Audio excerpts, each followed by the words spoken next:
The kitchen table was set for 3, but there were 4 chairs. The fourth chair, the one nearest the window, had not been sat in for 5 years. Sarah placed the hot stew on the table, careful not to look at the empty spot.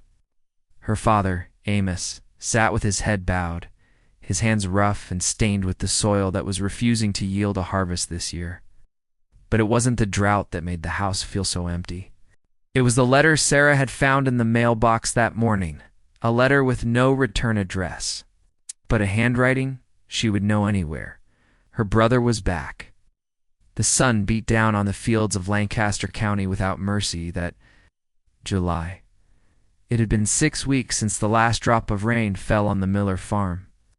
The corn, usually tall and green by now, stood waist-high and brittle, whispering dryly in the hot wind. Sarah Miller wiped the sweat from her brow as she hung the heavy wet sheets on the line. At 20 years old, she carried the weight of the household on her shoulders. Her mother had passed during the winter, leaving Sarah to manage the kitchen, the garden, and her father.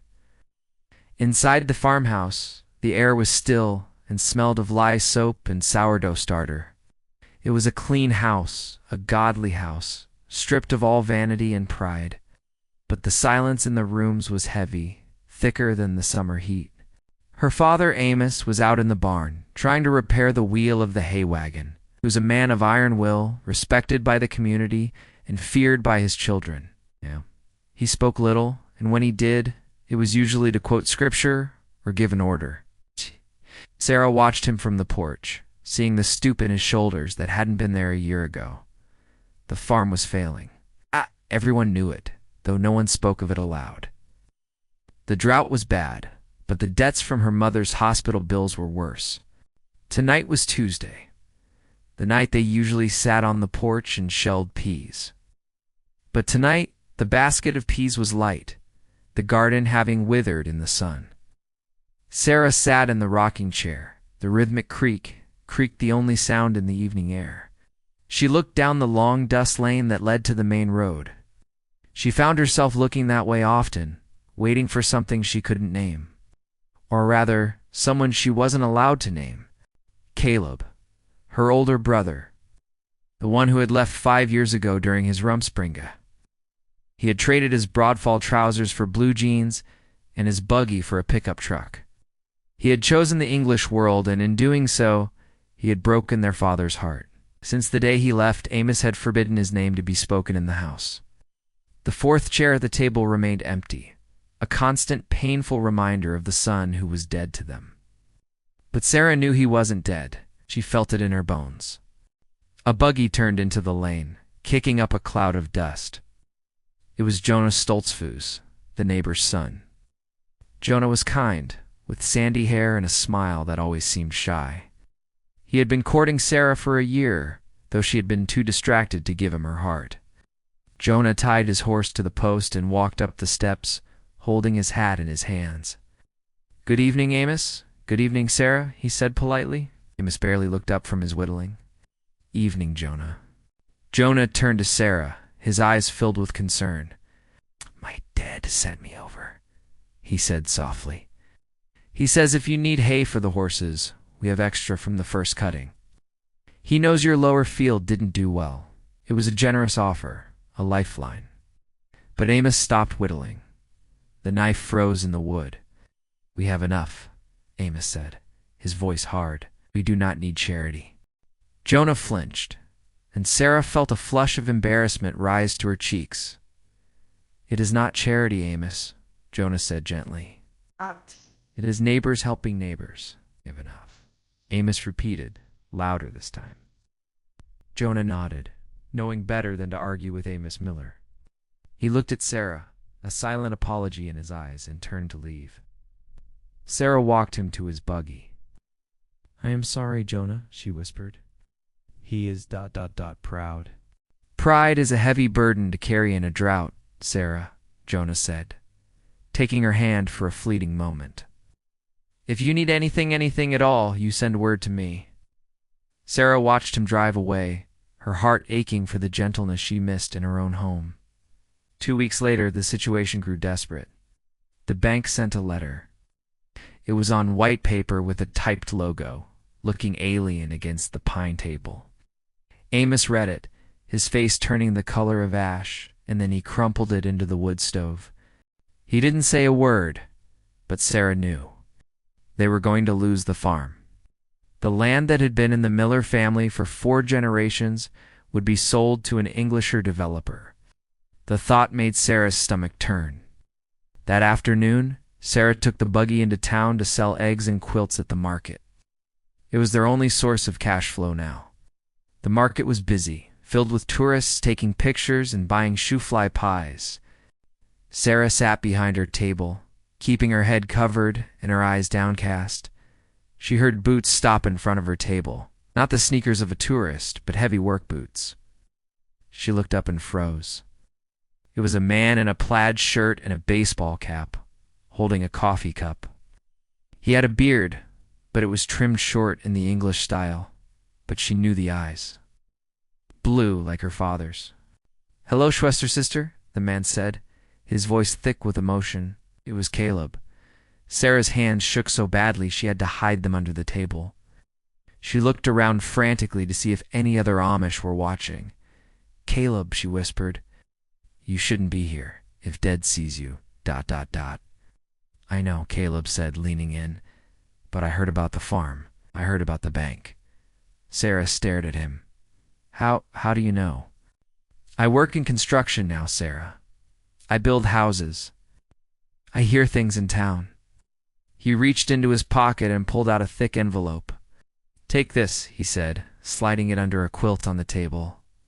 "What is it?" Sarah asked, though she suspected. "It's money, Sarah, enough to pay the back taxes and the interest." "Please." Sarah pulled her hand away as if the envelope were burning hot. "We cannot take this. It is ... English money. Dad would never accept it." "He doesn't have to know it's from me," Caleb pleaded. "Tell him you sold all the quilts. Tell him a miracle happened." "I don't care." "Why?" Sarah asked, tears welling up. "Why do you care? You left us."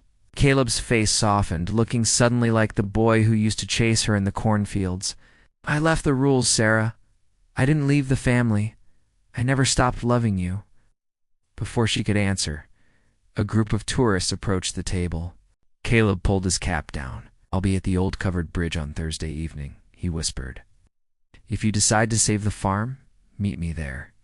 He turned and walked away, disappearing into the crowd of strangers. Sarah sat there for a long time, the envelope hidden beneath the patchwork quilt. It felt heavy, felt like sin, but it also felt like hope. The heat wave broke the next day, but not with gentle rain.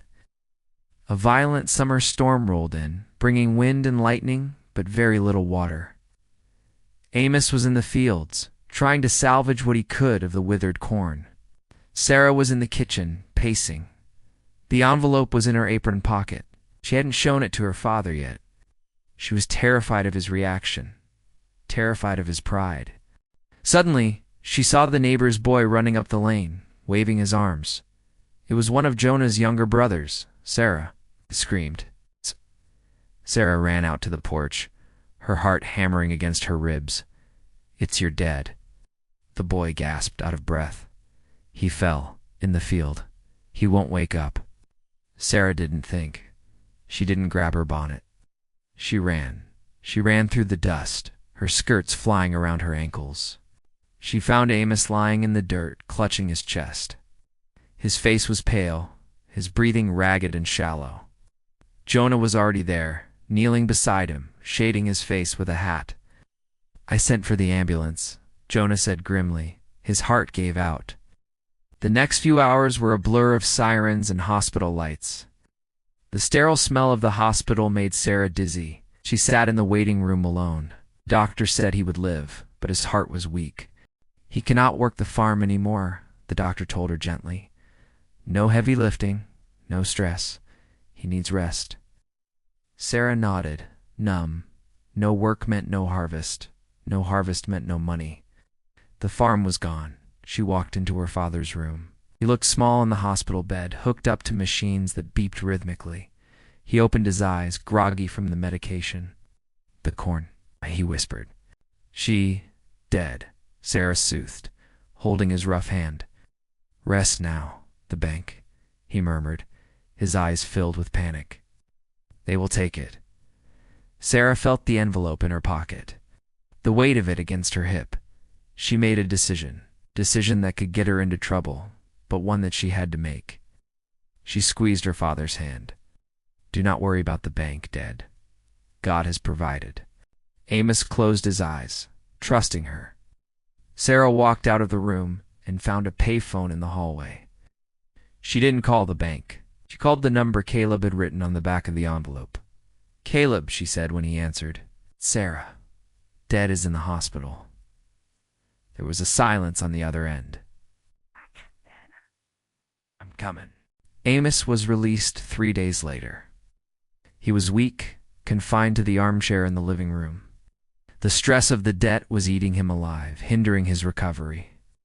Sarah had paid the immediate bill with Caleb's money, but the farm needed more than just money.